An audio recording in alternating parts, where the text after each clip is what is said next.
Hello, welcome to Elite Weather Forecasting. My name is Dooley Godot, your meteorologist today, and I'm going to talk about the severe weather that's taking place across the southeast. Here we have the city of Atlanta in Georgia. They just dealt with some severe weather a little bit earlier today. That weather system is now currently moving through mid-state through Georgia, past Warner Robins. Is going to affect Albany, Georgia. It's currently moving through that area now. Eventually, it's going to affect the folks down here in Tallahassee as this line of thunderstorms makes its way towards the east and southeast. We do have more isolated cells here across South Carolina. We see these discrete supercells right there. These are your storms capable of producing your tornadoes more than likely. If there's any tornadoes we'll see here in the near future, it may be in this area here as we have those more discrete supercells as opposed to the linear cells. Now this you could see straight line and damaging winds. This is where you can see those 60-mile-an-hour plus winds, maybe some hail, but definitely heavy rainfall. We will be quick hitting downpours as these usually move pretty quickly through, so you're going to deal with that severe weather for a brief period of time. You may get a respite, but we do have some quite a bit of heavy rain back behind here, moving out of Alabama into the Georgia area. But so you're going to see quite a bit of heavy rain, as there is a flash flood warning in place right now for that potential because of all that heavy rain. So that is a look at the radar across the southeast right now. Let's take a look at some of our maps and kind of get an idea of what we can expect for this afternoon and evening. Hello, and here's your first alert weather forecast for this afternoon across portions of the southeastern United States, including Georgia, Alabama, Florida, and South Carolina, where you're seeing that severe weather take place right now. So here is a look at the National Weather Service Storm Prediction Center. This is the outlook they have in place for this afternoon, and we do see this large area of enhanced severe thunderstorm potential here with enhanced threat for severe weather. We're talking about some large tornadoes possible in here, large hail, damaging winds, very heavy rainfall may cause some flooding concerns, and that severe threat exists all the way up to the mid-Atlantic state and the Cape Hatteras back over to maybe East Texas and Louisiana. New Orleans is definitely at risk of seeing severe weather this afternoon, which extends over into the state of Florida to about the central Florida area,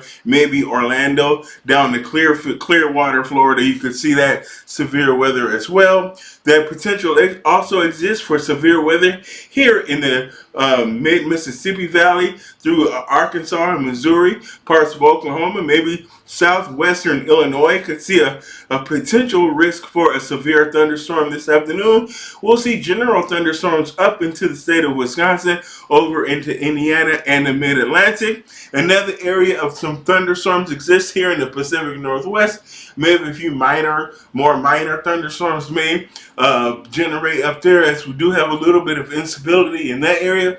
So it may be just enough for a few isolated thunderstorms as well. But I don't expect anything for severe to happen in this area. Here's what we're looking at for you Wednesday. We'll see that enhanced risk here again for Atlanta, Georgia, as well as we'll see the slight risk area here for Jacksonville, Pensacola, Tallahassee. Once again, it's going to be in that slight risk for severe weather tomorrow. We'll see that marginal risk into North Carolina as well. So Charlotte, you're in that area for marginal risk for thunderstorms, as well as New Orleans is in that marginal risk to see some severe weather tomorrow. Nashville, Tennessee, you could certainly see some severe weather, so you might want to be prepared in case you have to deal with a tornado, large hail, damaging winds, flooding rainfall. So that chance for general thunderstorms extends all the way into the northeast, up to New York City, maybe Delaware could see that chance for some thunderstorms as well. We'll see a few thunderstorms here in the upper Midwest, Wisconsin and Minnesota, southeast Minnesota. The Twin Cities may see a few rumbles of thunder out there for your Wednesday, okay? And that is a look at what the severe weather threat. No severe weather expected or thunderstorms expected out west. And here is a look at what we're going to see for your Thursday.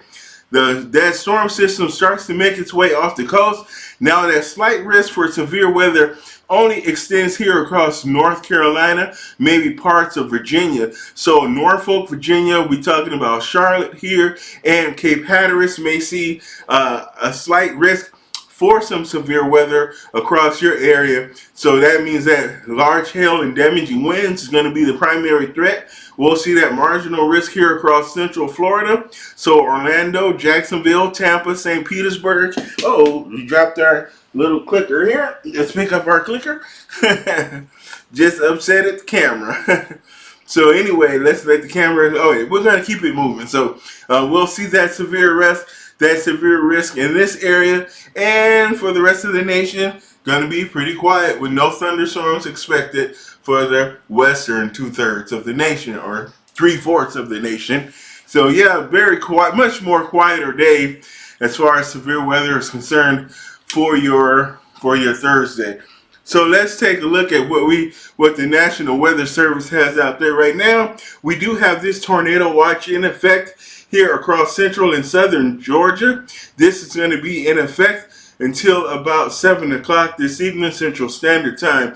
And this is where you're going to have that threat exist for tornadoes, and at least some F2 tornadoes and long track tornadoes. Some large 2-inch diameter hail is possible, and 60 to 70 mile per hour winds is also possible in this tornado watch area. So this is a particular dangerous situation out here across central and southern Georgia.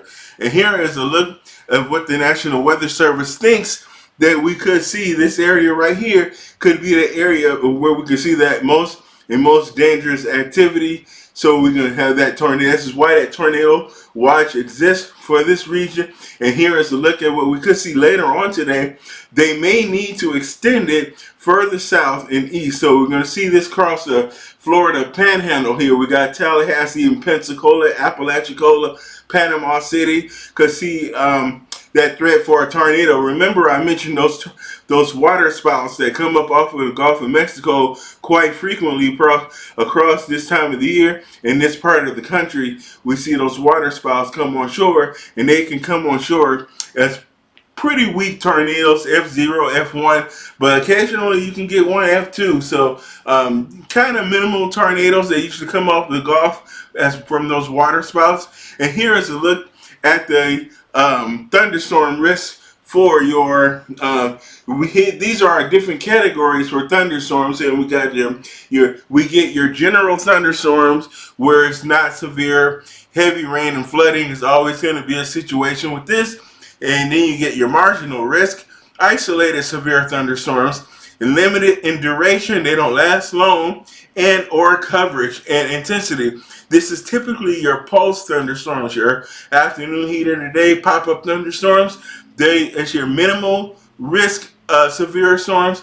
Then you get your slight risk. And this is more scattered to severe storms, short-lived, and or they're not very widespread, and they're isolated, intense storms possible. Then you have your enhanced risk. When you get the enhanced risk, you get more numerous severe storms possible, more persistent storms, and or widespread and few intense. This is when you get storms when they start back building.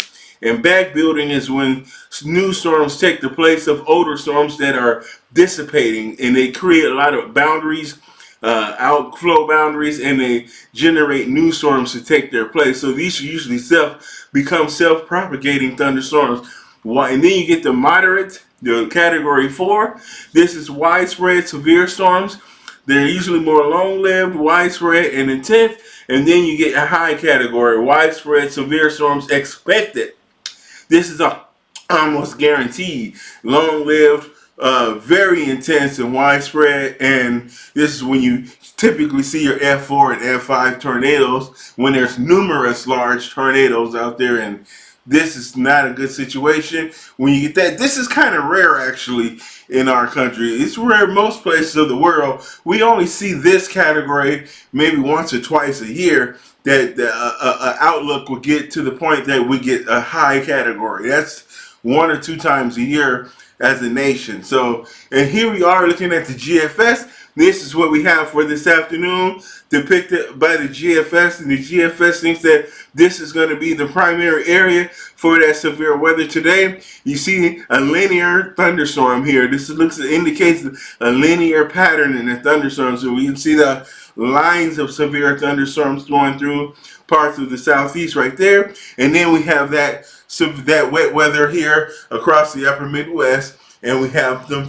This is those general thunderstorms that we're going to see in the Tennessee Valley, the Ohio Valley, the upper Midwest, the upper Mississippi Valley, and into the upper Midwest and the northern plains here up to Minnesota. We're seeing that wet weather this afternoon.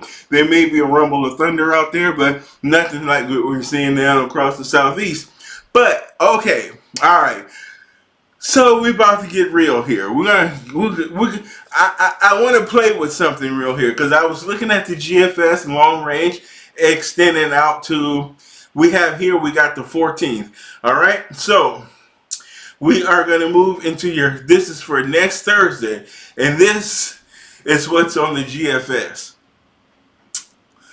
Okay, all right, so I'm going to keep it a buck here. This is over a week out. This is 7 and 9 days out, okay? Take this with a grain of sand. You can look at me like I'm just talking out of my butt right now, okay? But this is what the GFS thinks that this is the latest model run. I just saw this model run, and this is a 990 millibar low, and if I ran this further out, it goes all the way down to 980. It gets over here, and it gets down to about 980, so we're going to have a bomb low here. So this is going to bomb out in the Midwest. Usually these things bomb out on the East Coast. Over the Northeast or New England is where these typically bomb out. So to have one bomb out over the upper Midwest, okay, so here it is. Here's the deal with this. If this pans out, if this verifies and the model trends continue to depict this powerful storm system, this is going to be mid-April, okay? Very, very, very potent storm. This is a strong, I can't joke with this, okay? This is going to be severe weather all through this from the south into Texas, Dallas, up to Kansas City and St. Louis, into Iowa. We're going to have this all the way up into Minnesota, Chicago. We'll see this all the way into Wisconsin, the potential into Minnesota for some heavy rain at the very least, strong thunderstorms, maybe even severe weather all the way up into the upper Midwest, okay? Now you see this right here, you see that red? That indicates frozen precipitation. This is possibly sleet or freezing rain, all right? So we'll have that layer, that row of freezing rain. Now, mind you, this is very dark. Look how dark these colors are. See the snow? This is heavy snow. See how dark, you see the magentas in here and the purples, how dark that is? That's a lot of snow. Okay, so if this pans out, we're talking 20 inches of snow possible in parts of Minnesota. Mid-state, central Minnesota, the Twin Cities is right there, right on that freezing rain or frozen, maybe sleet, snow. This is going to be convective in nature. We got a nice deformation zone going in right here. We got the dry slot coming in right there. There's the dry slot coming in. We have our warm front extending out here, cold front, nice occlusion zone right in there. So we got our nice triple point going on with this storm system, 990 millibar low. You see that flow coming up off the Gulf of Mexico. We got a wide open Gulf. That tropical warmer moisture is going to be coming up all the way into the upper Midwest, into the Great Lakes. There's a lot of moisture to work with. Going to be a lot of very strong low pressure, a lot of twisting in the atmosphere. We're going to see that severe weather all the way up into the upper Midwest, the Great Lakes, possibly into Michigan maybe. We could see that severe weather. Illinois, Indiana, eventually as this storm makes its way to the east, it's going to veer to the left it's going to kind of go into Canada, because usually really strong storms have a tendency to veer to the left because they're so strong, and it's going to take on a negative tilt as it veers to the left. We're going to see that front eject out ahead of the low pressure center. It's going to take a negative tilt as it moves to the northeast. So this is going to move northeast into Canada, because the strong storms tend to do that. They tend to turn toward the northeast as they progress. They spin so hard, they kind of spin themselves backwards onto themselves as they move along. But they take on a negative tilt. So if that negative tilting takes place, this is going to intensify. We're going to see that deformation zone intensify. I looked at the temperatures for this the temperature profile for this day as well. 30 degrees for the Twin Cities above, 30, 32, which is the prime snowmaking temperatures. If you want heavy, wet snowflakes, that's the temperature. You want to be about 30, 31, 32 degrees. That's the perfect temperature. But if we can get a temperature profile from the surface all the way up the column of air through the atmosphere, and if it's below freezing like that, you can see that heavy snow. But because it's going to be right at that border of 32, and you may have a layer of warm air just slightly aloft, maybe about 10,000 feet at level, you may see some where it's a little bit warmer, where it's above 32. So that snow, when it initially falls out of the cloud, it's going to melt. But it'll refreeze when it falls back into that cold air and becomes sleet. See, that's how you get sleet. And you're going to get those ice pellets. But I'm telling you, if this storm pans out, this is going to be a wild ride. I'm telling you, for next Wednesday, Thursday, and possibly into Friday. Because when you run this out, it takes a few days to move through all the way. But so going to keep an eye on this. I'm going to monitor this. I'm going to keep it under my hat, and I'm going to make updates to this as this storm gets closer. So major storm potential. Major storm. This is going to be a bad storm if this storm pans out. Not only is it going to have the severe weather, winter weather as well. So that winter going to make a comeback for you. So anyway, so that was a look at the severe weather this afternoon, as well as kind of a look at what's in the near future for what could produce some more severe weather. But it's not just going to only be severe weather out there we're going to be talking about. We're going to be talking about winter weather as well. But with that heavy snow, it's going to be convective in nature. So we may even see thunder snow. So thunder snow may be even possible with that frozen precipitation. And typically when you get a convective snow, winter weather, convectively based winter weather like snow, it's kind of being a narrow band. It's going to be more of a narrow band. So that large of an area, if that's going to storm going to be that intense, I would expect that snow band to be a little bit more narrow, but it will be intense. So, and we'll have to see if it snows long enough to accumulate to 2 feet or more or so. But we'll see. I kind of doubt that it will do that. I would guess, my best guess would be 8 to 9 inches of heavy snow. I would think it's going to move on out before it can get to 2 feet. But if it stayed over us long enough at that rate, 2 feet of snow is not impossible. It has happened a few years ago. We had a snowstorm in April here in Minnesota, and we had almost 2 feet of snow in April. So, and it was right about this time in April too, that first 2 weeks of April. So anyway, that was a look at the severe weather. My name is Dooley Godot. Thanks for joining me today. Please leave your like and your comments down in the comment section, and subscribe to the channel. All you got to do is subscribe. Subscriptions are free and likes are free. So go on and hit me up and help a brother out. All right, I'll talk to you in the next video. Have a good day.